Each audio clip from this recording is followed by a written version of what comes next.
Ibu. Membawa acara yang saya cintai dan saya hargai. Puji dan syukur patut kita panjatkan kepada Allah yang Maha Kuasa karena atas berkat dan rahmat-Nya lah serta penyelenggaraan kita dan kami. Maka kita bisa berkumpul di tempat ini dalam keadaan damai. Izinkanlah saya pada kesempatan ini menyampaikan sebuah pidato dengan judul Indonesia.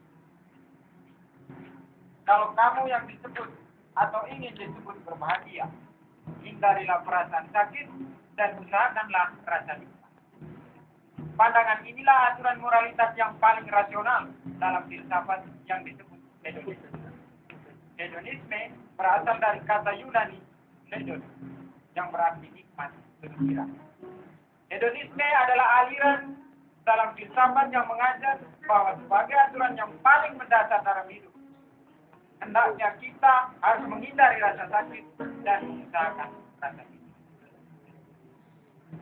Saudara dan saudari yang terkasih serta yang saya banggakan, Bapak Ibu yang saya hormati, hedonisme sudah menjadi hal yang mendasar dalam diri sebagian generasi kita bangsa. Kaum muda terjebak dalam sebuah dilema hedonis, namun hal ini tidak pernah kita sadari. Kesadaran akan pentingnya berjuang dalam setiap langkah hidup manusia justru menjadi sesuatu yang tabu dan tidak pernah dimungkinkan di zaman ini. Sebab tidak sesuai lagi dengan munculnya era baru yang menawarkan kenikmatan-kenikmatan baru yang mudah diperoleh oleh siapapun. Kemudahan-kemudahan untuk memperoleh kenikmatan dan menghindari penderitaan justru membunuh rasionalitas kaum muda. Jiwa perjuangan kaum muda didinabobokan. Kegesitan yang didasarkan pada semangat pantang menyerah untuk menghadapi tantangan hidup justru digantikan posisinya oleh kelapanan dalam bertindak dan sikap cenderung menghindar dan mencari kebahagiaan yang saudara-saudari yang terkasih. Dentuman-dentuman kerasnya kehidupan dunia justru dijadikan alasan untuk mengikuti hasrat naluri dan menghindari berpikir-pikir. Pengetahuan hanya sebatas formalitas dan tidak pernah dijadikan sebagai acuan untuk menata kehidupan yang lebih bermartabat. Tidaklah mengherankan jika banyak kaum muda saat ini mencari cara-cara yang irasional dalam rangka menghindari dan mendapatkan kenikmatan-kenikmatan itu.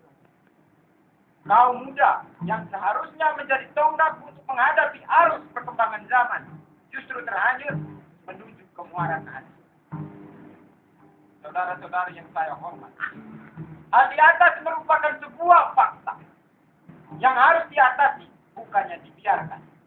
Kita jangan hanya berkutik sekitar masalah para pemegang kebijakan publik yang sudah menjadi serigala dan memangsa bangsanya sendiri dengan kekuasaan dan uang.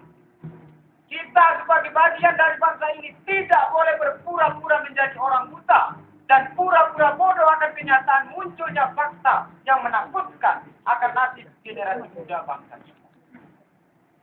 Kita harus peka akan munculnya hedonisme yang berawal dari sebuah pandangan kemudian mengarah ke praktek kerja nyata kaum muda bangsa. Pola hidup hedonisme yang merupakan pola hidup binatang menurut Aristoteles harus segera dicegah. Jangan sampai hal ini berakar dalam setiap orang muda bangsa. Kita tentunya tidak menginginkan bahwa kelak bangsa ini dipimpin oleh manusia jadi-jadian. Kita juga tentu tidak menginginkan bahwa yang mewakili kita di parlemen adalah para Dracula yang menghisap dan darah kita sendiri. Untuk menghadapi hedonisme, kita tidak bisa lari tunggang langgang menyelamatkan diri sambil menggendong generasi muda kita dengan batik ketakutan.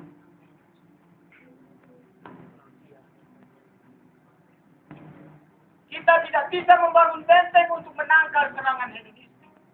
Kita perlu tekad yang kuat untuk menghadapi hedonisme secara jantan dengan damai rasionalitas kemanusiaan sambil menata generasi muda untuk menjadi calon prajurit yang handal dan pemimpin yang bermartabat. Saudara-saudari yang terkasih, menghadapi gejala hedonisme yang cenderung menjadi prinsip hidup yang merusak daya juang generasi muda kita. Kita selaku kaum muda Katolik yang berhimpun dalam badan Persatuan Mahasiswa Katolik Republik Indonesia harus berani menjadi prajurit yang berada pada garda terdepan dalam membantu sikap hedonis, kembali menjunjung tinggi Kristianitas, intelektualitas dan keadilan. Demikian dan terima kasih.